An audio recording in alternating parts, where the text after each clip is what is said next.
프로를 품어하는 10살이 되었습니다. 서울 베리어프리 영화제가 벌써 10년이 되었습니다. 저희가 정말 이 특별한 그 시간을 맞이해서요. 아주 귀한 두 분을 모시고 이 그동안의 서울 베리어프리 영화제가 걸어온 길을 돌아보는 시간을 마련했습니다. 예, 두 분을 박수로 모시도록 하겠습니다. 서울 베리어프리 영화위원회 김수정 대표님, 그리고 스튜디오 SH 성지연 이사님 모시겠습니다. 와. 반갑습니다. 네, 반갑습니다. 성지영입니다. 네, 김수정입니다. 네, 정말 두 분께서는요, 이 서울 베리어프리 영화제 말씀을 할 때, 혹은 베리어프리 영화를 이야기할 때 정말 빼놓을 수 없는 두 분이신 것 같아요. 네, 정말 아주 감회가 새로우실 것 같은데요. 이 10이라고 하는 아주 긴 시간, 어떻게 보면 긴 시간, 어떻게 보면 짧은 시간이라고 할 수도 있는데, 이 시간을 걸어오시면서 혹은 맞이하시면서 소감부터 좀 말씀 부탁드리도록 하겠습니다. 첫 영화제가 98년도 그 서울 단편 영화제부터 이제 영화제 인생이 시작됐는데, 이게 지금 20년이 훌쩍 넘어서 서울 베리어프리 영화제를 10주년을 맞이한 것이 어떻게 보면 그 영화제로서는 변곡점, 청소년이 될 수 있는 나이라서 좀 더 많은 성장을 해야 되고 변화도 해야 되는 시기라고 생각해서 더 많이 뒤를 돌아보고 앞으로 나갈 점들을 고민하고 있는 시기입니다. 이사님께서는 어떻게 베리어프리 영화라는 거와 인연을 맺게 되셨는지도 조금 궁금하기도 하거든요. 그 말씀과 함께 이제 10년의 시간에 관한 말씀도 부탁드리겠습니다. 네, 시간 참 빠르다는 생각이 들고요. 10년이 생각보다 굉장히 빠르게 지나갔다라는 일단 생각이 맨 처음 드는 것 같습니다. 솔직히 말씀드리면 베리어프리 영화에 대한 이해도는 굉장히 낮은 상태에서 이제 이 작업들을 시작하게 되었고요. 뭐 시작 지점에서 보면은 저희가 이제 그 스튜디오를 2007년부터 이제 열어서 영화 작업 위주로 작업하는 오디오 포스트 프로덕션 스튜디오였는데요. 이런 작업을 하다가 보니까 과연 우리가 영화인으로 살아가면서 뭐 어떠한 어떤 그 사회공헌적인 입장에서 일을 할 수 있을까라는 고민하는 차원에 고민하고 있다가 그때 당시에 이제 저희가 그 부산영화제의 아시아 시네마 펀드의 후원 업체로 참여를 했었는데요. 그때 코디네이터로 일했던 그 최선희 이사님이 베리어프리 위원회로 오시면서 연이 닿게 되었고 그때부터 시작을 하게 되었던 것 같습니다. 그게 이제 10년이나 지속될 것이라고는 그때는 모르셨다. 뭐 그렇죠? 그러셨어요. 그렇게까지 갈 줄 알았으면 그때는 사실은 이렇게 단기적인 어떤 프로젝트성 뭐 1년, 2년 하다가 뭐 말지 않았을까라는 생각도 했었는데요. 뭐 또 하다 보니까 또 이게 또 의미도 있고 그다음에 또 제가 이런 작업을 하고 있다는 것 자체가 스스로한테 가지고 있는 자긍심이라든지 뭐 이런 것들도 좀 많이 이렇게 고취되고 있었고 그래서 아마 계속해서 작업을 하지 않았나라는 생각이 듭니다. 그 김수정 대표님께서 정말 이렇게 10년이나 할 줄 몰랐다 이렇게 말씀을 하셨는데 그래도 그러니까 그동안에 이 베리어프리라고 하는 이 이야기가 사람들에게 많이 익숙해졌어요. 하지만 여전히 낯설어하는 분들도 많으시거든요. 그러니까 그동안의 10년 동안의 성과라고 스스로 생각하실 때 그게 어느 정도인지, 그리고 이 영화 특히 그러니까 그동안에 그러면서 가장 이제 알리기 위해서 공들여 왔었던 부분이 어떤 거였는지 그게 좀 궁금합니다. 처음에 저희가 이전에 완전히 없었던 건 아니고 화면에서 한글 자막 영화라는 명칭으로 했던 것들을 인식을 좀 변화는 해보자. 그래서 베리어프리 영화라는 용어를 처음 사용을 했고요. 그래서 욕도 되게 많이 들었어요. 한글날이면 매번 베리어프리라는 용어는 바뀌어져야 된다라는 기사를 늘 접하고 있지만은 그렇지만 한국 사람들이 갖고 있는 장애에 대한 어떤 선입견들을 좀 더 뛰어넘고 모두가 함께 볼 수 있는 영화라는 개념을 좀 가지고 문화적인 측면에서 베리어프리 영화라는 용어를 사용했고 최소 5년은 넘어야지 이 용어가 정착이 될 것이다라는 생각을 했기 때문에 모든 인터뷰에서 베리어프리 영화란 를 얘기를 했고 지금은 이 시사 그 상식 시험에 나오는 거라서 매우 뿌듯하게 생각하고 있습니다. 그래서 어느 정도 이 10년 동안 한 일은 베리어프리 영화 문화라는 것들에 대한 인식이 조금이라도 갖게 되었다라는 것이 이 영화제와 배려프리 영화 제작을 활동을 하면서 이제 가장 뿌듯한 일이고요.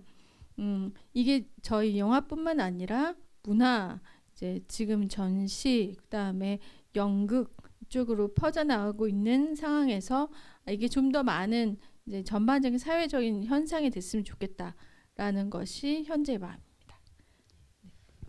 배리어프리 영화 보신 분들은 잘 아시겠지만 이게 굉장히 많은 정보들이 있는 가운데 특히 사운드라고 하는 게 이 부분이 또 굉장히 중요한 역할을 또 하잖아요. 이게 방해를 하지 않으면서도 그 굉장히 다층에 있는 관객들이 다 그 영화들을 다 즐길 수 있게 하는 또 중요한 역할을 하는데 특히 그런 부분을 담당하시는 또 제작을 하셨던 이 경험으로서 이 사운드의 역할들 어떤 점이 또 중요한지 그리고 이렇게 제작하시면서 어떤 점에 가장 염두를 두고 또 만드셨는지도 궁금할 것 같아요. 좀 말씀 부탁드리겠습니다.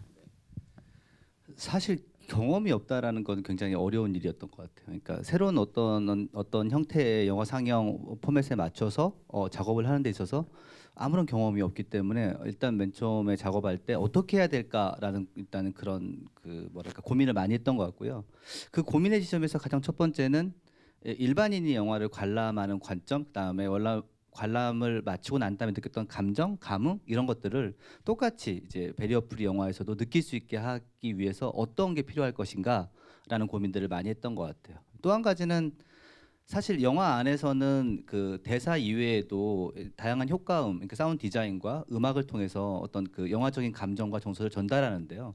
그러한 상황 속에서 나레이션을 통해서 공간과 시간과 공간을 표현해낸다는 어떤 그런 어려운 점이 있어서 기존의 영화 감독들이 만들었던 이 영화를 연출하면서 관객들이 받고자 하는 감정선을 해치지 않는 범위 내에서 어떻게 하면은 시공간에 대한 설명들을 갖다가 할 수 있을까에 대한 고민을 했었고 그런 고민들로 인해서 어떤 대사 실제적인 공간에 대한 설명에 대한 대사를 뺄 때도 있었고 아니면 어떤 그 이야기들을 문장 구조가 아니라 간단한 어떤 문단 형태로 구분하기도 했었던 것 같습니다. 그래서 일단은 정리하자면은 제가 보기에는 비장애인과 장애인 사이에서 이 영화를 보고 난 다음에 느꼈던 감정들이 동일할 수 있도록 하는데 가장 주안점을 뒀던 것 같습니다.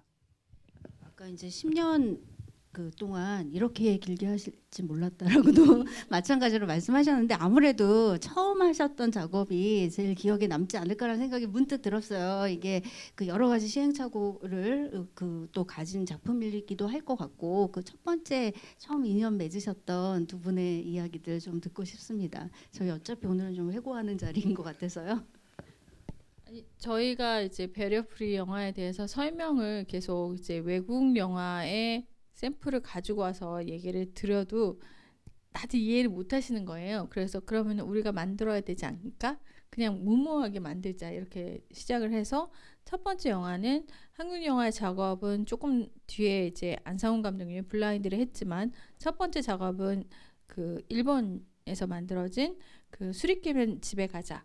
의 영화를 저희가 일본 가서 너무 재밌게 봤기 때문에 이 영화를 해야 된다라고 생각해서 이제 작업을 했는데 사실 저희가 더빙을 한 경험도 없고 그 영화에 그 양모 감독님께서 해주셨는데 그 분도 이제 더빙을 한 경험이 없었기 때문에 정말 무모하게 시작을 했어요. 그 모든 그 덤탱이는 스튜디오 SH의 사람들이 졌다고 저는 생각을 합니다. 네. 그 무모함의 전부였죠. 그러니까 아무도 경험하지 못했던 작품들을 연출자와 함께 작업자들이 같이 한다는 건 엄청난 무모한 일이었던 것 같고요. 실제로 저희가 그 배리어프리 작업의 화면 해설이나 더빙 작업을 했을 때 맨 처음에 예측했던 일정은 약 한 3, 4일 이내에 끝나지 않겠나라는 생각들을 했었습니다. 그리고 실제 나중에 한 2, 3일 정도 믹스 다운 하면 되지 않을까 생각했는데 그 3, 4일로 생각했던 일정이 3주가 걸렸고요. 일단 중간에 뭐 이렇게 어려움들 너무 많았고 뭐 사실 그런 과정이 있었기 때문에 지금의 배리어프리 영화 제작의 어떤 것들 여러 가지 패턴들도 만들어지고 좀 더 완성도 있는 영화가 만들어질 수 있지 않았을까라는 생각이 듭니다.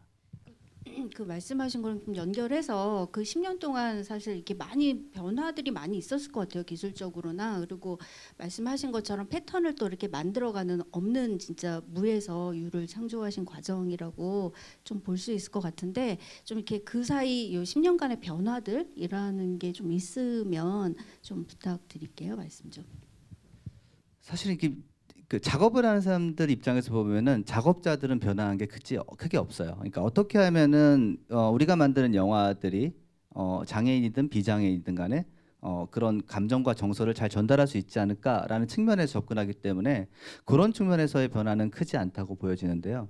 가장 큰 건 상영 시스템의 변화인 것 같아요. 저도 뭐 기사에서 보기도 하고 언뜻 언급을 듣기도 했는데 2018년도에 이제 스마트폰 어플리케이션을 활용해서 상영하는 시스템, 그러니까 일본의 뭐 UD 캐스트라든지 독일의 뭐 그레티엔 스탁스라든지 한국의 싱크로라든지 다양한 형태의 어떤 상영 플랫폼이라고 해야 될까요? 상영 방식을 가지고 개를 훔치는 완벽한 방법을 상영했던 걸로 기억을 하는데요.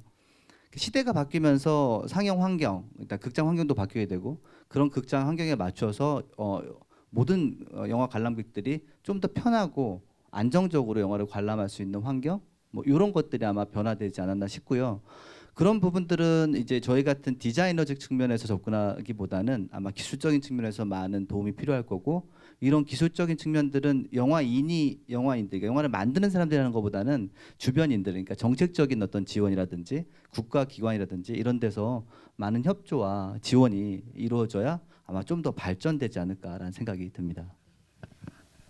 역시 정책 지원과 정책 부분에 대한 정말 저희 이 필요성 이런 게 얘기를 안 할 수가 없는데 하실 말씀이 많으실 것 같아요. 저희 김수정 대표님께서 요 10년 동안 해오시면서 10년 동안 이제 영화진흥위원회 이제 회의도 참여하고 뭐 이런 것들을 하지만은 아직도 이게 법제화된다는 것을 한 7년 동안 듣고 있고요. 이제 법안은 계속 발의되고 있지만은 통과하지 못하고 있고. 그다음에 폐쇄 시스템 그때 말씀하신 폐쇄 시스템을 저희가 시연한 게 벌써 3년이 됐지만은 아직도 이제 뭔가 극장에서 배포가 되거나 이런 것들은 안 하고 있고 그리고 시각장애인들과 장애인들 이제 그리 극장을 극장과의 소송이 아직도 2심이 아직 결정이 안 되고 있고 이런 지난한 과정들이 어떻게 보면은 뭐 결과를 내기 위한 어떤 과정이다라는 생각이 들고 이게 사실은 극장이라는 공간은 굉장히 상업적인 공간이잖아요. 지금 안 그래도 코로나19로 인하여 극장들이 이제 30%가 문을 닫는다고 하는 상황에서 이제 이 위기를 겪고 나면은 극장들은 더 기세등등해질 것이다라는 생각은 들기도 하고 그런 플랫폼들이 어떻게 변하느냐라는 고민들도 있고 그 와중에서 이제 넷플릭스 같은 곳이 이제 그런 화면 해설과 한글 자막을 제공을 하면서 한국의 사회를 조금 바꾸고 있지 않나 하는 생각은 저는 들더라고요.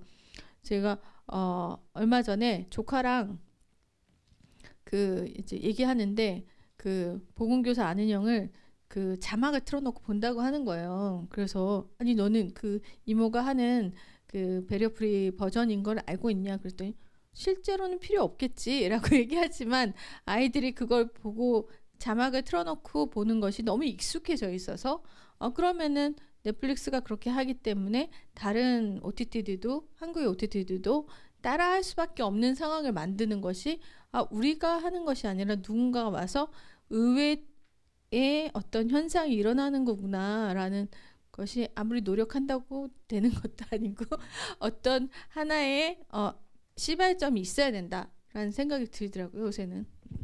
그러니까 좀 전에 말씀하셨다시피 이게 이제 이렇게 넷플릭스 같은 OTT들이 이렇게 자막이라든지 이런 것들을 작업할 수 가능하게 한 이유 중에 하나는 납품 방식에 있다고 생각을 하거든요. 그러니까 완성된 본편의 영상 콘텐츠를 업로딩할 때 같이 MN이라든지 자막 작업을 할 수 있는 데이터들도 같이 넘기면서 계약 단계에서부터 그런 어떤 자막 작업, 배리어프리 작업을 할 수 있게 가능한 측면들이 있다라고 보여지고요. 이런 측면들은 사실 산업체 자체에서 자생적으로 하기에는 한계가 좀 있다라는 생각이 듭니다. 그래서 아마 뭐 그런 부분들도 많이 정책적으로도 그렇고 어떤 뭐 여러 시스템적으로도 갖춰진다라면은 뭐 드라마뿐만이 아니라 영화 다양한 장르에서 이 배리어프리 영화가 일반화되지 않을까 생각이 듭니다.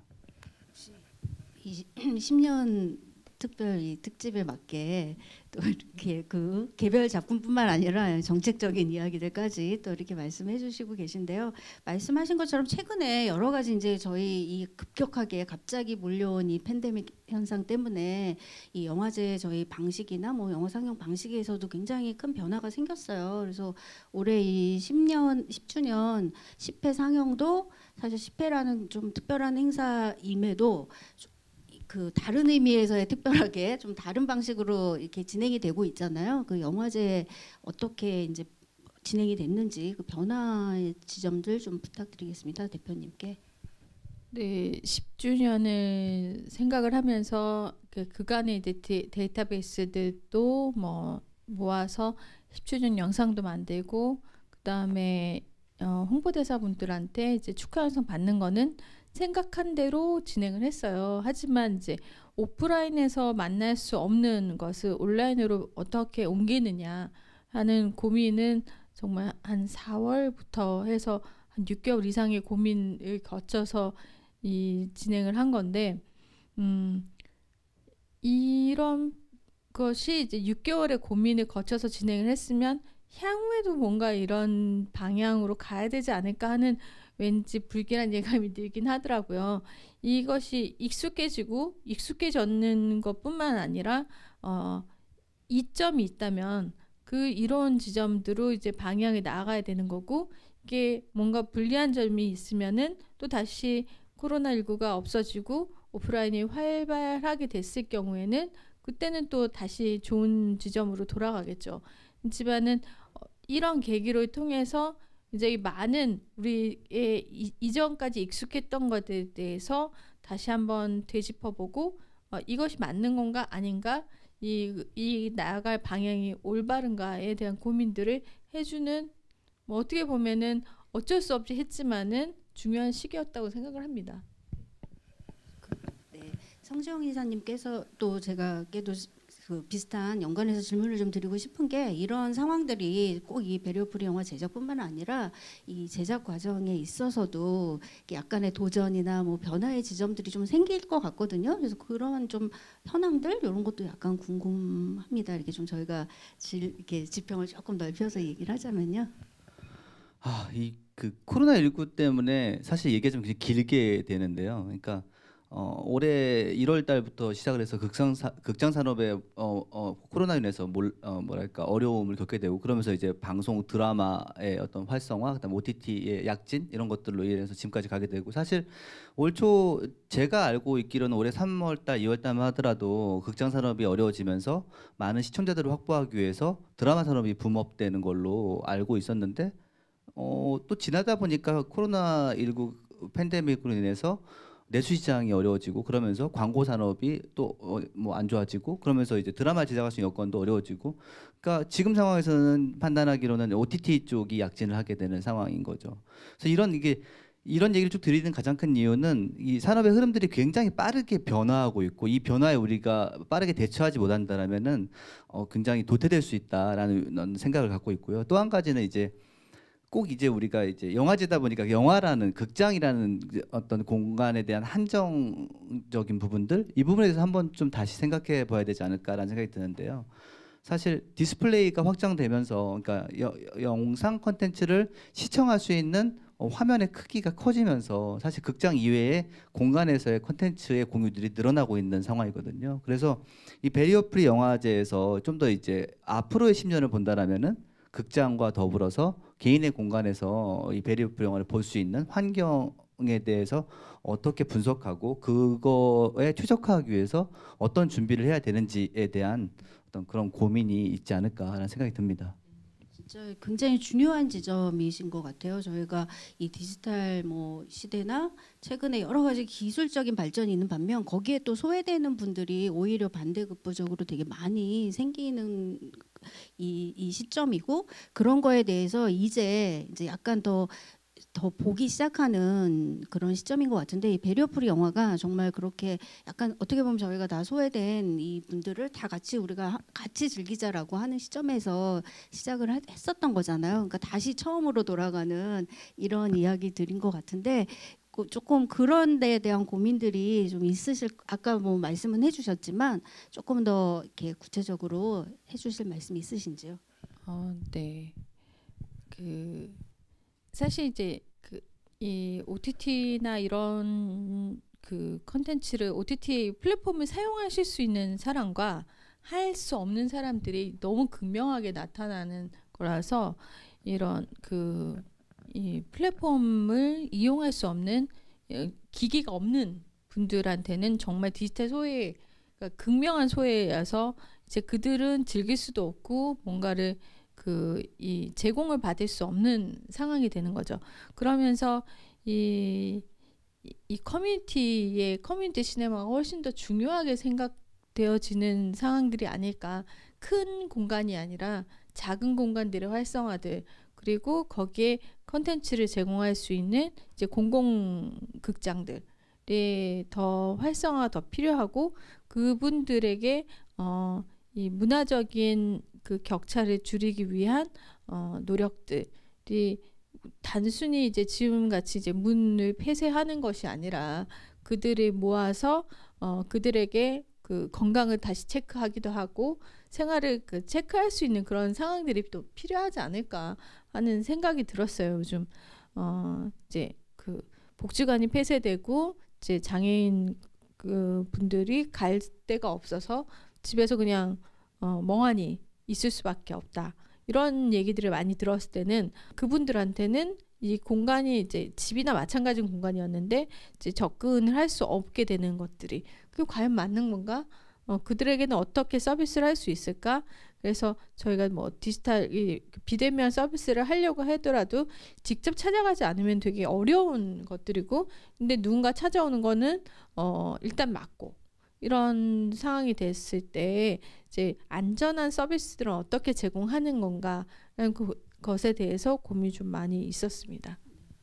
이게 이제 저희 또 이 다음 10년을 위한 또 시작에 대한 고민의 시작일 거라는 생각이 들고요. 다시 이제 저희 10년으로 이야기로 조금 돌아와서 그동안에 이제 작업하시면서 아까 가장 뭐 인상적인 첫 번째 사례도 말씀하셨지만 지금 보면 또 굉장히 많이 발전이다기보다 지금 정말 수용하시는 분들한테 딱 맞게 이렇게 변화하는 지점들도 생기셨을 것 같아요. 이렇게 시행착오를 하시면서. 그래서 뒤 이제 가장 대표작이다. 내가 이렇게 한 것 중에 너무 잘 만들어진 작품이다라고 생각하시는 작품들 있으시면 좀 소개 부탁드리겠습니다. 사실 처음 이후에 이렇게 많은 작업들은 많이 이제 처음에 시행착오를 겪으면서 많이 고민을 했었고, 뭐 특정한 작품을 언급하기에는 좀 이렇게 대다수의 작품들이 그 작품에 맞춰서 작업을 했던 것 같고요.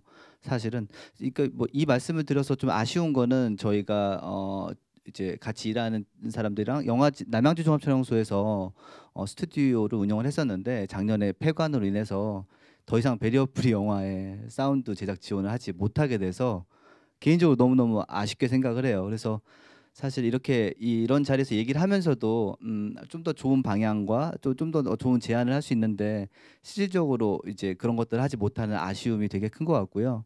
덧붙여서 말씀드리자면은 좀 이제 이런 배리어 프리 영화를 만들 때 만드시는 분들이 좀 안정적이고 편안하게 만들 수 있는 환경이 좀 구축됐으면 좋겠어요. 그러니까 단지 그게 제작 비용에 대해서 국한되지 말고 제작 시설이라든지 여러 가지 어떤 시스템적으로 잘 지원받을 수 있도록 했으면 좋겠는데, 다양한 곳에서 다양한 형태로 배리어 프리 영화가 만들어지다 보니까 그 포맷도 일관되게 안 되는 경우도 많고 중복 제작되는 경우도 많고 뭐 그런 것들이 많았던 것 같아요. 좀 큰 틀에서 이 사회적 합의를 통해서 뭔가 이제 이 배리어 프리 영화의 질적 향상을 도모할 수 있는 곳에서 전담해서 만들 수 있는 어떤 그런 시스템이 구축되면 좋지 않을까라고 생각이 됩니다. 굉장히 중요한 말씀들을 저희가 이 10주년이라는 데에 맞게, 근데 굉장히 이렇게 질문을 많이 던져주시면서 근심거리를 숙제거리를 많이 이렇게 던져주시는데요. 대표님 뭐 또 관련해서 또 말씀하실 부분 있으실 것 같아요. 네, 영화진흥위원회가 이제 사운드 제작 사업을 안 하면서 이제 지금 이제 스튜디오 에픽에서 이제 진행을 하고 있는데 이제 내년부터는 이제 서울시에서 갖고 있는 SBA에서 이제 지원을 좀 해주신다고 그래서 저희도 좀 더 이제 많은 작품들을 작업할 수 있는 환경으로 조성이 되지 않을까 하는 생각이고, 그다음에 이런 보다 많은 작품들이 만들어질 수 있다고 생각하는데 이 작업들을 저희만 만들 수는 없는 거잖아요. 저희가 무슨 힘이 있어서 모든 작품을 할 수는 없는 거니까. 그래서 이제 단편을 제작하거나 이제 다른 학생들 교육을 올해부터 좀 많이 시작을 했어요. 그래서 이왕 만들 거면 좀 제대로 만들자라는 거고, 많은 콘텐츠들이 이제 유튜브들이 되면서 유튜브에도 일부 이제 배리어 프리 버전을 만드는 분들이 계신데 그분들이 본인이 만드는 것이 내 만족으로 만들어서는 안 되는 게 배리어 프리 버전이거든요. 그러니까 들으시는 분, 보시는 분이 만족해야지 이게 만족이 되는 거지. 하다 보면은 내 만족이 되는 경우가 있는데 이제 그런 것들을 시행착오를 좀 줄여줄 수 있게끔 저희가 교육 사업을 이제 진행을 하면서 이 학생 때부터 이제 단편을 제작하시는 분부터 나중에 상업영화까지 올라가면은 당연히 있어야지라고 생각할 수 있는 이런 환경 구조를 만들기 위해서 조금 이제 올해 단편 제작 지원을 시작했습니다. 단편 제작 지원뿐만 아니라 좀 연결해서 이게 또 굉장히 배리어 프리 버전에서 중요한 부분이 또 우리 대본 부분인 것 같아요. 그래서 근데 저희가 이제 전문적으로 하시는 분들이 계시지만 아직은 조금 부족한 상황이 아닌가 싶은데 그런 작가 양성이나 이런 부분에 대한 또 계획도 있으신지요? 작가 양성은 이제 시각장애 연합회에서 이제 주로 하고 계신데 이제 좀 더 많은 작가들이 나오는 것도 중요하지만은 이제 그게 보편화되면은 그만큼 이런 것에 하고 싶다라는 생각을 한 사람들이 많아지고, 그런 사람들이 많아지면은 교육을 받으려고 하는 이제 그런 커리큘럼이 저절로 생기지 않을까라는 생각이 듭니다. 그래서 이런 기본적으로 많은 사람들이 알게끔 하고 이제 기초 교육부터 먼저 들어가는 것이 순서가 아닐까 해서 이제 올해 시작을 했어요. 그런 부분에서 보면은 이제 대학 교육의 교육 과정 안으로 이걸 끌고 들어가기에는 어려움이 있다라면은 요즘 대학에서도 비교과 프로그램이라는 것들을 많이 운영을 하게 되고, 비교과 운영 프로그램으로서 굉장히 효과적인 어떤 교육적인 철학이라든지 다양한 것들도 포함될 수 있을 것 같아서요. 이게 이제 교육기관 안으로 이 프로그램이 들어오게 된다면 좀 더 확장되지 않을까 싶기도 하고, 사실 대학 교육에서 보면은 영화 과목은 굉장히 인기가 많아요. 그러니까 교양 과목 보면은 영화 이해 이런 것들은 거의 1순위로 마감되고 이러거든요. 그래서 그런 그런 부분에서 본다면은 비교과 프로그램으로도 대학 교육 안으로 들어오게 된다면 좀 더 많은 사람들이 사회에 나가서도 이런 부분들을 인식하고 이해하지 않을까라는 생각이 듭니다. 네, 이렇게 또 저희가 이야기를 굉장히 영화제 소개에서부터 역사에서부터 그리고 이제 앞으로 전망까지 그리고 이 교과 제도의 개편까지 굉장히 이렇게 많은 얘기를 짧은 시간 동안에 나눈 것 같은데요. 이제 슬슬 좀 정리할 시간이 된 것 같아서요. 근데 저희 김수정 대표님께 저희 서울 배리어 프리 영화제 이번 10회 때에서 특별히 만날 수 있는 작품들 그리고 영화제에 대한 소개들 좀 부탁드리겠습니다.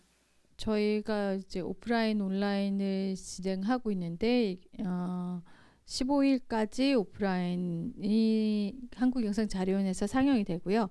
21일까지 계속 일주일 단위로 다른 프로그램이 만나실 수 있습니다.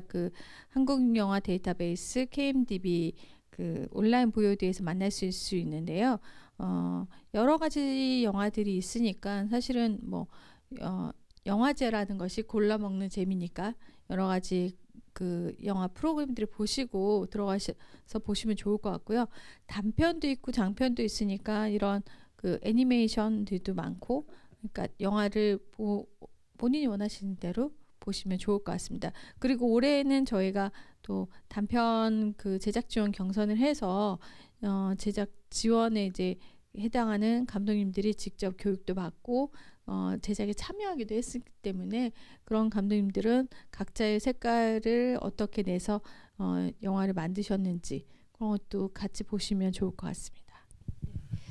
성주영 이사님께서도 이제 아까 약간의 아쉬운 점도 말씀하셨지만 이제 같이 계속 나아가시는 부분에 대해서 말씀도 하시긴 하셨지만 그래도 이제 10년이라고 하는 이 시간 또 정리하면서 혹은 이제 앞으로 아쉬워도 같이 하시겠다라고 하시는 그런 말씀해 주셔도 좋을 것 같은데요. 예, 좀 인사 말씀 부탁드리겠습니다. 일단 끝까지 같이 하지 못해 죄송하고요. 그럼에도 불구하고 계속해서 저에게 이 배리어 프리 영화를 통해서 제 개인이 느끼는 어떤 뭐랄까 장애인과 비장애인의 어떤 경계에 대한 지점들, 그 다음에 길을 건널 때도 한 번씩 더 생각해 보게 되는 것 같아요. 그러니까 횡단보도에 있을 때 휠체어가 움직일 수 있도록 보도블럭 아래를 살짝 이렇게 밑으로 넣어놨는데 그게 하나 있는 곳과 두 개 있는 곳이었을 때의 차이점들, 서로 오는 사람이 부딪히는 것들, 그러니까 이런 것들은 사실은 제가 배리어 프리 영화를 하기 전에는 전혀 인식하지 못했던 지점이었는데 제가 배리어 프리 영화를 하게 되면서 이런 지점들이 눈에 보이고 이거는 장애인뿐만이 아니라 비장애인에게도 굉장히 편하고 편리한 어떤 그런 것들이었다라는 걸 생각하게 되었고요. 앞으로 계속 영화인으로서 또는 어떤 사람으로 살아가면서 배리어 프리 영화제에 도움이 될 수 있는 부분이 있다라면은 뭐 작은 부분이라도 일조하도록 노력하도록 하겠습니다. 끝이라고 하셨지만 아마 끝은 아닐 것 같은, 네, 계속해서 인연은 계속될 것이라고 이렇게 믿고요. 저희가 이제 이렇게 정말 좋은 말씀, 귀한 말씀 해주신 두 분께 또 박수와 응원드리면서 오늘 요 특별 스페셜 토크는 마치도록 하겠습니다. 함께 해주셔서 감사합니다. 고맙습니다. 네, 이것으로요 저희가 1부 토크는 마치고 곧 이어서 2부에 또 특별한 시간이 준비되어 있거든요. 2부에 다시 만나도록 하겠습니다. 잠시 후에 뵙겠습니다.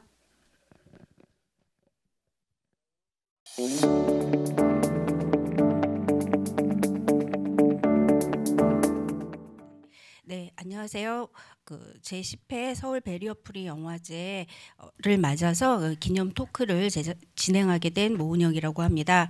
오늘은 배리어 프리 영화제 이 개막작인 오발탄의 배리어 프리 버전을 연출하신 김홍준 감독님과 또 배리어 프리 영화제 대표를 맡고 계시는 김수정 대표님을 모시고 저희 10년에 관한 이야기 그리고 또 이 오발탄 제작기에 관한 이야기를 들어보도록 하겠습니다. 먼저 두 분께 인사부터 부탁드리겠습니다. 네, 안녕하세요. 제10회 서울 배리어 프리 영화제 오발탄의 배리어 프리 버전을 연출한 김홍준입니다.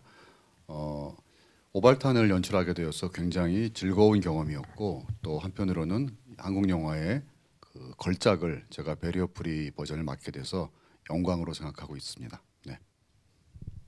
네, 배리어 프리 영화 위원회 대표를 맡고 있는 김수정입니다. 이렇게 두 분 모시고 오발탄 배리어 프리 버전 제작에 대해서 이야기하게 되어서 매우 기쁘게 생각합니다. 이 배리어 프리 영화를 배리어 프리 버전으로 제작하는 것 자체도 굉장히 특별한 경우인데요. 이번에는 무엇보다도 이 한국의 고전 영화 그 중에서 또 우리 대표적인 이 작품을 또 이렇게 배리어 프리로 제작을 한다라는 거가 굉장한 그런 특별한 또 일인 것 같습니다. 또 의미가 굉장히 남다를 것 같은데요. 김홍준 감독님께서 처음에 이 연출을 어떻게 맡게 되셨는지 그리고 맡으시면서 굉장히 이 어떤 방향으로 좀 해야 되겠다라고 또 처음에 생각을 하셨을 것 같아요. 그 말씀부터 좀 들어보도록 하겠습니다. 네, 배리어 프리 영화에 대해서는 알고 있고 또 제가 상영하는 곳에 가서 상영하는 것도 봤기 때문에 대략 배리어 프리 영화는 어떤 조건에서 만들어지고 어떻게 그것이 관객들에게 다가가겠구나 라는 정도는 알고 있었지만 구체적으로 배리어 프리 버전의 어떤 연출에 특별한 테크닉이 있다는 생각은 못 해봤거든요. 그래서 처음에 이제 저에게 이 오발탄에 대한 의뢰가 왔을 때 굉장히 반가웠고, 사실 배리어 프리 영화들이 주로 최근작들이 소개가 되고 있고 또 그 중에서도 어떻게 보면은 대중성이나 오락성 있는 영화들이 더 다양하게 먼저 소개되는 경향이 있어서 그래도 고전 영화도 좀 소개가 됐으면 좋을 텐데라는 생각을 했는데 마침 이렇게 제안을 하셔가지고 한편으로는 약간 두렵기도 했지만 과연 잘할 수 있을까 경험이 될 것 같아서 또 제가 워낙 오발탄은 좋아하면서 또 존경하는 작품이기 때문에 기꺼이 맡았습니다. 그런데 아시다시피 베리어 프리 버전은 원래 영화를 뭐 새롭게 편집한다거나 거기에 새로운 요소를 덧붙인다기보다는 그것을 중간에서 잘 해석해서 관객들에게 전달하는 것이 가장 중요하다고 생각을 했고 어떻게 본다면은 이제 제 버전 같은 경우에는 오만석 배우께서 그 내레이션을 맡아주셨는데 어떻게 하면은 그 톤을 좀 잡고 지금의 관객들이 이해하기 편한 느낌으로 가되 또 고전 영화가 가지고 있는 독특한 분위기가 있기 때문에 그것과 너무 괴리되지 않도록 하는 것이 중요하다고 생각을 했고 워낙 오만석 배우님께서 잘 해주셨기 때문에 실제 작업은 굉장히 즐겁고 또 무난하게 이루어졌던 것 같습니다. 오만석 배우님과 함께 하시게 된 이야기는 조금 뒤에 다시 좀 말씀을 듣도록 하고요.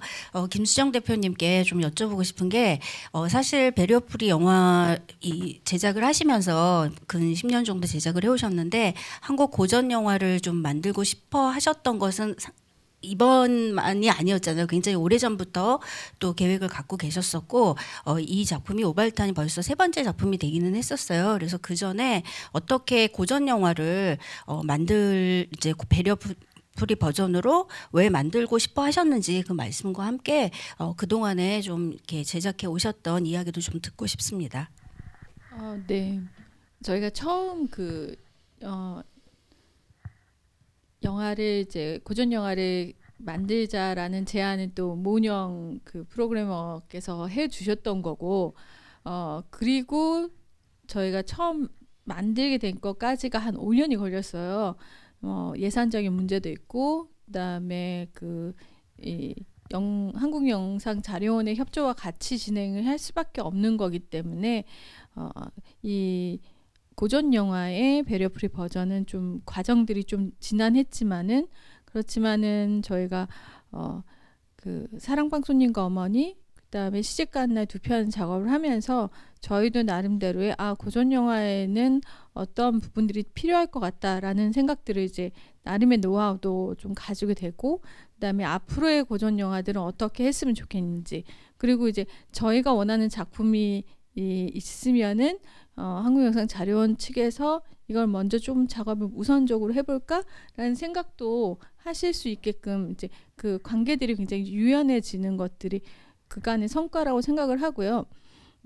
고전 영화는 이제 한국영상자료원에서 저희가 이제 작업을 그 영화제를 진행하면서 생긴 것도 있고 제가 이전에 뭐 시네마테급 활동이라든지 이 현재 이야기뿐만 아니라 이 예전의 영화를 통해서 예전의 그 과거의 역사 그리고 과거의 이야기들을 같이 볼 수 있는 것들이 되게 중요하다고 저는 생각을 하거든요. 영화가 어차피 역사책일 수도 있고 영화가 여러 가지 이야기를 들려줄 수 있는데 그런 경험치를 같이 나눌 수 있는 부분들이 있어야 된다라고 생각을 해서 그런 부분에서 이제 베리어 프리 버전의 그 고전 영화의 베리어 프리 제작이 꼭 필요하다고 저는 생각하고 이제 같이 의견 주신 거에 동의하면서 진행을 하게 됐습니다. 네, 그럼 제가 말씀을 드렸었군요.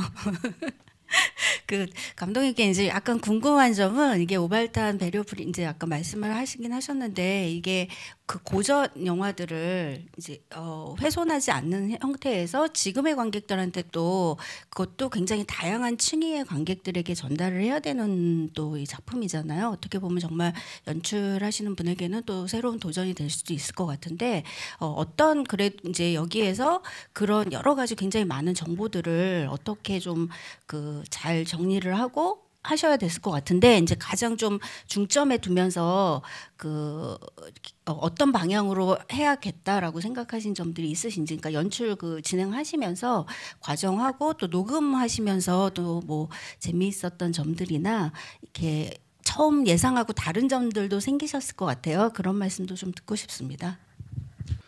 꼭 배리어 프리 버전이 아니라 할지라도 사실 고전 영화는 어느 정도 관객들이 사전에 좀 준비된 관객이 아니면은 선뜻 받아들이기 어려운 점이 생길 수 있거든요. 우선 영화가 다루고 있는 소재라거나 또 배경, 또 그 안에서 쓰이고 있는 뭐 언어 이런 것들이 같은 한국 영화라고 하더라도 벌써 60년 전이면 현재와 다른 점이 많이 있기 때문에 제일 먼저 주의할 점은 영화의 줄거리와 그리고 캐릭터들에 대한 정보들이 정확하게 전달돼야겠다. 이 점인데 물론 영화에는 대사는 그대로 살리는 것이니까 원래의 대사를 바꿔줄 수는 없겠지만 이제 배리어 프리 버전에서 설명으로 들어가는 부분들이 아무래도 단순한 묘사에 그치기보다는 때로는 거기에 좀 더 관객들의 현재의 관객들의 이해를 도울 수 있는 그런 내용도 좀 들어가줘야 되는 것이 있고요. 그 다음에는 이제 청각적인 부분인데 아까도 잠깐 말씀드렸지만 옛날 영화들은 지금과는 다른 톤을 가지고 있거든요. 뭐 대사의 쪼라구나 할까 그런 것들이 어떻게 보면 익숙해지면은 굉장히 그게 좀 정겹기도 하고 또 그것이 고전 영화가 현대 영화에서 줄 수 없는 독특한 그런 고풍스러운 맛을 주기도 하는데 처음엔 좀 어색하거든요. 특히 여기에 새롭게 들어가는 이제 나레이션이 너무 현대적이면은 나레이션과 또 원래 들어있는 대사 사이에 그 톤의 차이가 커서 이질감이 커질 수도 있다는 생각이 들었어요. 그래서 그렇다고 해서 나레이터가 옛날 영화의 성우들이 말하듯이 나레이션을 넣으면은 약간 무슨 패러디처럼 돼버리거든요. 그래서 그러한 적절한 선을 잡는 것이 굉장히 중요하다고 생각을 했고 처음에 이제 오만석 배우님도 거기에 대해서 많은 생각을 해오고 몇 개의 톤들을 준비를 해오셨던 것 같아요. 그래서 이 톤이면 좋겠다 하고 우리가 시작을 했고 끝까지 그런 톤으로 일관성 있게 갔던 것이 아마 여러분들이 보시기엔 어떨지 모르겠지만 어느 정도 고전 영화를 배리어 프리 버전으로 할 때는 이 정도까지가 적정한 선이 아닐까라는 하나의 제안으로 생각해 주시면 좋겠습니다. 저도 좀 먼저 보긴 했는데 이 오만석 배우님이 이 새로운 인물처럼 느끼기도 하다가 어느 순간 거기 있는 인물 중에 또 한 명 같다라는 느낌이 또 들었던 그런 톤이었던 것 같아요. 그 김수정 대표님께도 이제 관객들이 보시기 전에 먼저 이제 보셨을 텐데 어떠셨었어요? 이렇게 보면서 그 전에 이제 작업들 하고 이 세 번째 작품이잖아요. 또 특별히 어떤 다른 점들이 있었는지 혹은 또 어떠셨는지 궁금합니다. 이전에 그 시집가는 날이나 그 사랑방 손님과 어머니는 사실 그 주인공들이 이제 여성들이었기 때문에 그 여성 나레이터를 이제 저희가 여성 배우를 여자 배우님 안고 같이 작업을 했었고 오발타는 굉장히 남성적인 영화이기 때문에 그 오만석 배우 남성 그 나레이터를 저희가 요청을 드렸고 남자 배우님 중에서 이제 오만석 배우님을 저희 그 감독님께서 이제 추천하셔서 이제 저희가 요청을 드려서 이제 바로 수락을 해주신 케이스인데요. 영화의 톤과 감독님께서 말씀하신 것처럼 영화의 톤이 이제 과거의 그 영화의 톤하고 이제 너무 이질적이거나 너무 가볍지 않은 분들이 사실은 고전 영화에 굉장히 잘 어울린다고 저도 생각을 합니다. 그래서 영화에서 굉장히 그 우만석 배우님께서 굉장히 잘 해석을 해오셔갖고 저희도 그 녹음하는 내내 되게 재미있게 약간 이야기 듣듯이 그렇게 작업을 할 수 있어서 좀 매우 감사하게 생각을 하고 있습니다. 저는 이 영화 이제 그 김홍준 감독님께 좀 여쭤보고 싶은 게 이거 진행하시면서 그래도 이런 저희가 작품들을 볼 때 항상 이렇게 볼 때에 따라서 눈에 다시 들어오거나 다시 의미가 새롭게 읽혀지는 장면들이 있잖아요. 근데 이번엔 또 이렇게 배리어 프리 버전 연출을 하시면서 특별히 조금 다르게 또 보이셨던 장면들이나 뭐 그런 부분이 좀 있으셨는지 약간 궁금합니다. 우선 이제 배리어 프리 버전에서 이 나레이션이 들어가는 부분들은 사실은 화면을 보지 못하시는 분들이 그 나레이션을 들으면서 영화 화면을 상상하도록 하는 것이 가장 중요한 기능이라고 생각을 합니다. 그래서 그것은 오히려 시나리오 작가나 감독이 쓸 수 있는 것이 아니라 말 그대로 배리어 프리 버전에 대해서 정확한 이해를 하고 있는 분이 쓰셔야 되는 것이고, 그렇게 해서 이제 원고가 돼서 저는 가능하면은 그 원고는 몇몇 단어를 수정하는 것 말고는 거의 수정을 하질 않았어요. 왜냐하면은 쓰신 분이 배리어 프리 영화의 전문가이기 때문에 배리어 프리 버전으로 이 영화를 감상하시는 분들에게 가장 적절한 정보들이 들어있을 거라는 판단에서였죠. 그러다 보니까 저도 영화를 이렇게 한번 눈을 감고 그 나레이션을 들으면서 보았는데, 오히려 어떤 면에서는 그 영화에서 아주 직접적이고 직설적으로 표현되어 있는 것들을 상상을 통해서는 좀 더 다르게 볼 수 있는 면도 있겠구나. 그러니까 특히 이 영화가 이제 보신 분은 아시겠지만 오발탄이 워낙 유명한 영화이고 한국 리얼리즘 영화의 걸작으로 알려져 있으니까 굉장히 좀 지루하고 어렵고 딱딱한 영화라는 선입관이 있어요. 그런데 사실은 이 영화 속에 보면 굉장히 장르적인 재미를 추구한 장면도 많이 있거든요. 로맨틱한 장면도 있고 또 액션도 있고, 이런 부분들은 배리어 프리 버전으로 볼 때 오히려 그런 해설이 좀 더 그러한 장르적인 성격을 강화해 주는 면도 있더라고요. 그러니까 마치 오늘날의 영화를 보는 것처럼 이렇게 그 나레이션을 따라가다 보면 영화를 상상할 수가 있는데, 그래서 오발탄에 대해서 우리가 선입관을 갖고 있는 데 비해서는 배리어 프리 버전을 제가 작업하면서도 이 영화가 굉장히 오락적인 측면까지는 아니더라도 어떻게 보면은 그런 장르적인 장면들이 들어있어서 영화를 그냥 무겁고 심각하게만 보는 것이 아니라 즐기면서 볼 수 있는 요소들이 많이 있구나라는 것을 새삼 확인하게 됐고, 보시는 분들도 너무 이 영화를 지나치게 진지하게 받아들이기보다는 그야말로 한편의 흥미로운 재미있는 영화라고 생각하고 보시면은 오히려 더 많은 것들이 보일 것 같다는 생각을 했습니다.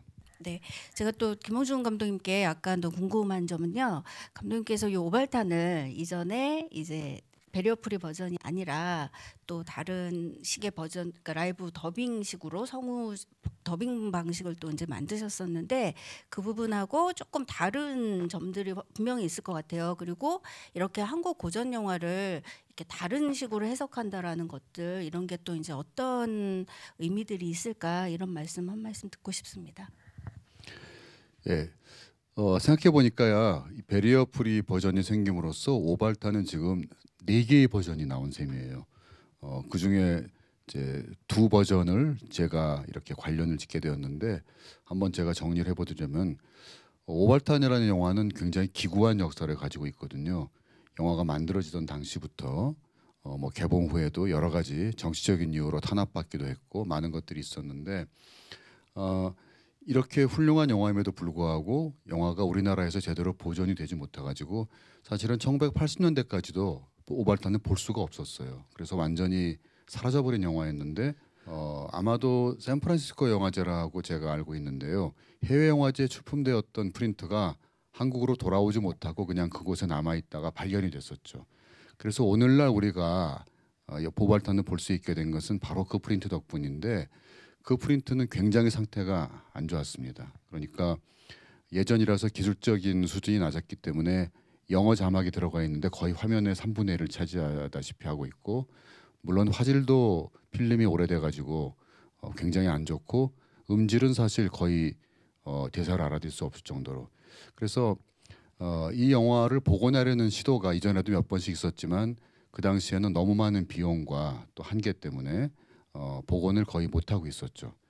그러던 차에 디지털 테크놀로지가 발전하면서, 그리고 거기에서 한국영상자료원이 계속 한국 고전 영화를 복원해 오면서 기술적인 역량이 쌓이면서 이제는 할 만한 때가 됐다고 생각한 것이 아마도 한 5, 6년 전이었고요. 그래서 여러분이 오늘 감상하시게 될 오발탄은 원래 오발탄의 그 원본이 아니고 그것에 아주 안 좋게 남아 있었던 프린트를 정말 훌륭하게 디지털로 복원해낸, 정말 저도 깜짝 놀랐거든요. 일단 영화 전체에 들어있던 영어 자막을 다 없앴는데 제가 알기로는 전 세계에서 최초라고 알고 있어요. 그러니까 부분적으로 한 영화 속에 자막에 들어있는 걸 지운 예는 있지만 이렇게 2시간이 넘는 영화에 전체 영화에서 자막을 디지털로 제거한 것은 영상자료원의 오발탄이 거의 최초의 사례이고, 또 화면도 굉장히 훌륭하게 복원이 됐고요. 원본과 비교해 보면 정말 깜짝 놀랄 정도이고, 그리고 아쉬우나마 소리도 원래 남아있는 필름에 있었던 소리에 비한다면은 이 정도면은 거의 최상의 결과물이라고 생각을 합니다. 그래서 그게 이제 첫 번째 버전이 우리가 오늘날 유일하게 남아있는 그 오발탄의 프린트이고, 두 번째 버전이 디지털 복음판이고, 세 번째 버전이 방금 말씀하신 제가 2019년에 충무로 뮤지컬 영화제 개막작으로 또 작년이 한국 영화 100년이었기 때문에 뭔가 한국 고전 영화를 라이브 퍼포먼스와 결합시켜서 할 수 있는 게 없을까 생각을 하다가 그렇다면 오발탄을 한번 하면 어떻겠는가라는 의견이 나와서 어떻게 했냐면은 오발탄을 말하자면 무성 영화라고 생각을 한 거예요. 가정을 해보죠. 만약 오발탄이 필름이 남아 있는데 사운드가 없어졌다. 그런데 시나리오는 있기 때문에 대사는 알 수 있다. 그러면은 성우들이 후시 녹음으로 대사를 복원할 수가 있거든요.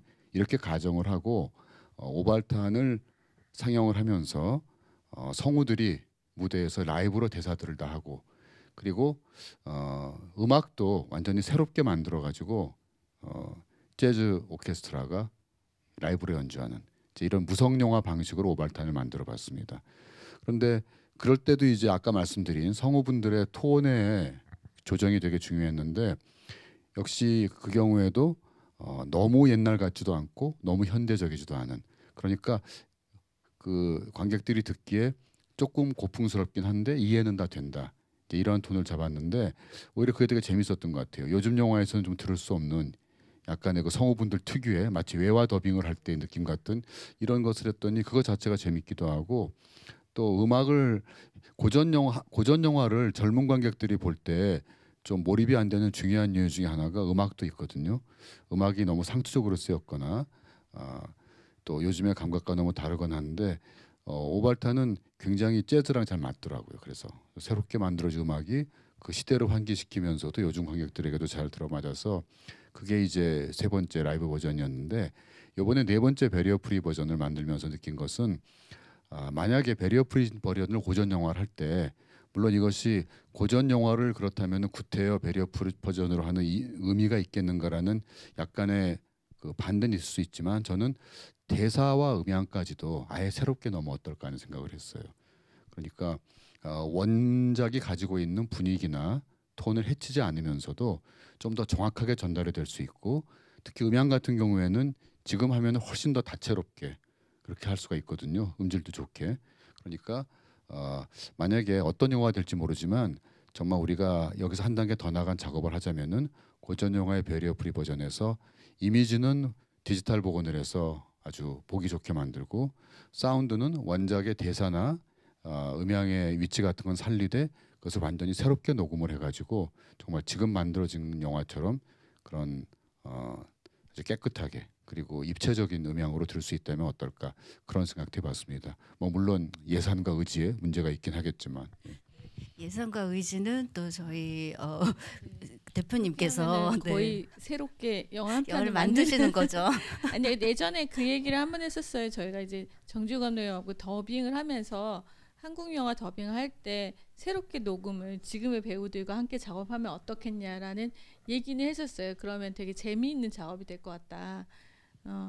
네, 언젠가 네 한번 기획을 한번 해보도록 하겠습니다. 네, 이 부분에서 영화진흥위원회와 영상자료원과 문화관광부에게 좀 신경을 써달라는 말씀을 드리고 싶네요. 김수정 대표님께 좀 궁금한 점은 요 또 베리어 프리 영화를, 특히 고전 영화의 베리어 프리 영화를 이렇게 만드실 때 특히 어떤 관객들을 조금 더 대상을 염두에 두고 제작을 하셨는지도 궁금하고요. 또 이 작품을 영화제 외에 우리가 어떻게 만날 수 있는지 그 부분에 대한 말씀도 좀 들어보도록 하겠습니다. 네, 저희가 그 외화인 경우에는 더빙을 하다 보니까 어르신 관객분들이 훨씬 더 좋아하시는 경향이 있어요.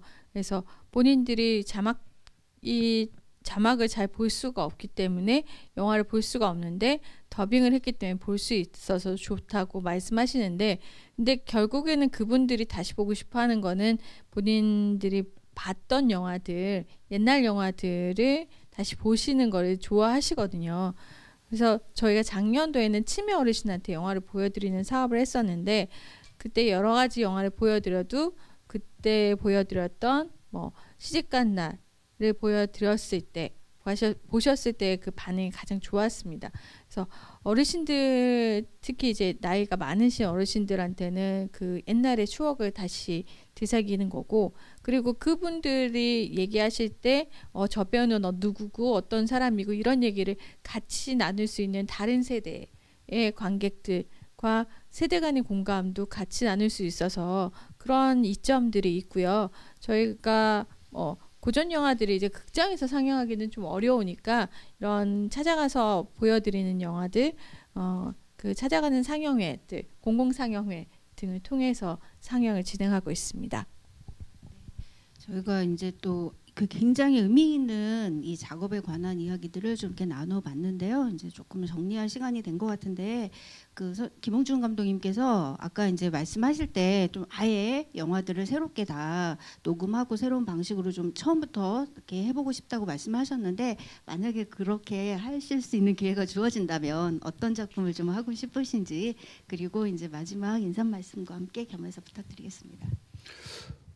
어떤 특정한 작품의 제목을 얘기하는 것보다 이제 저희가 이번에 오발탄 같은 경우에는 사실 뭐 대중적으로 누구나 다 얼른 보면은 금방 즐길 수 있는 영화라기보다는 영화에 대해서 좀 진지한 관심을 가지고 있고 또 이러한 영화들이 다루었던 시대를 뭐 살아보셨다거나 이런 관객들을 위한 영화이기 때문에 이 영화는 한국 영화사의 중요한 작품을 배리어 프리 버전으로 만들었다는 데에서 우선 우위를 찾을 수 있을 것 같아요.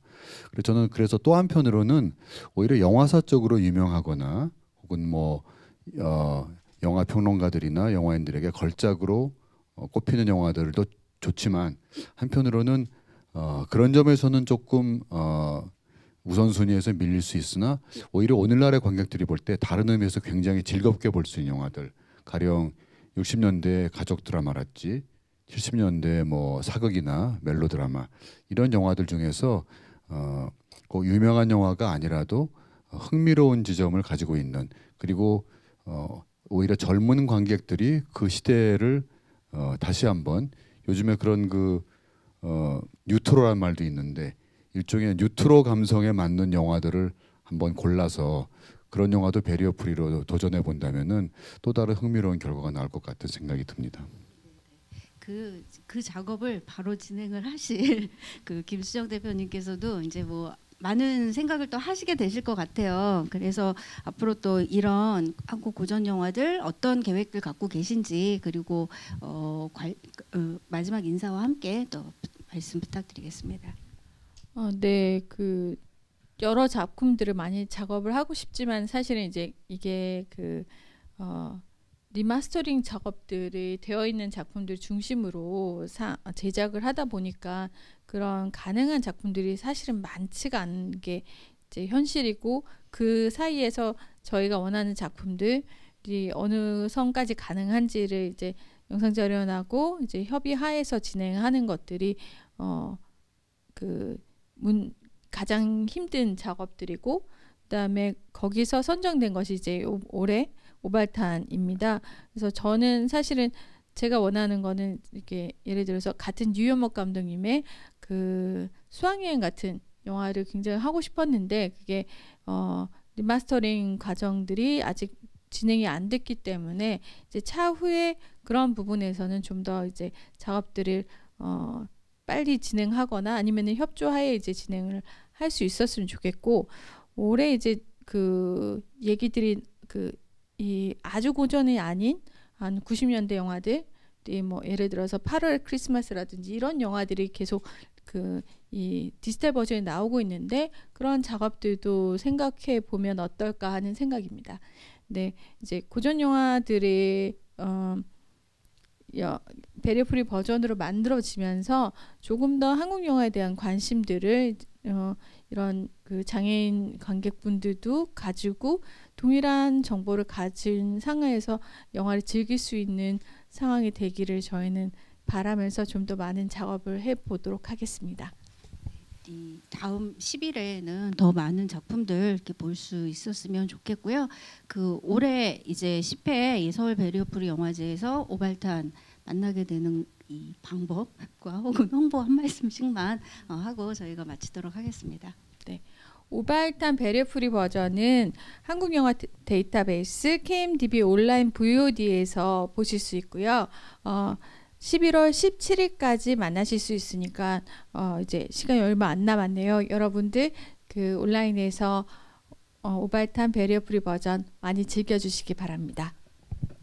이것으로 저희 꼭 정말 잊지 마시고 마지막까지 꼭 잊지 마시고 봐주시기 바라겠고요. 이것으로 저희 오발탄 베리어프리 영화 제작 과정에 관한 이 토크를 마치도록 하겠습니다. 예, 감사합니다. 예, 감사합니다.